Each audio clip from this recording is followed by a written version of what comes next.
के बाद 23 को दिया था 10 दिन के बाद। क्या एक बार 5 दिन को देता है, एक बार 10 दिन को नियम देता है। सही है, नियम ठंडे को होना चाहिए, सही रहता है, फिर रहता है। देता है, 7 सप्ताह 8 दिन की डोज है। भाई किसी बार 5 दिन को देता है, तो बोले नहीं बात। हाँ, नियम नियम कोई सुनवाई नहीं।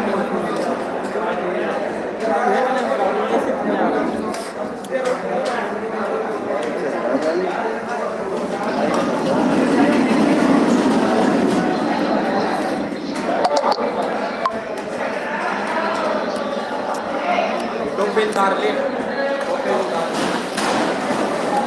साइड नहीं दिखना चाहिए। साइड कौन बैठा मतलब सामने फोकस करो, टारगेट रखना, अपना गोल क्या है वो target on focus. Target shoot करो, हर दिमाग मोहित हो जाता है।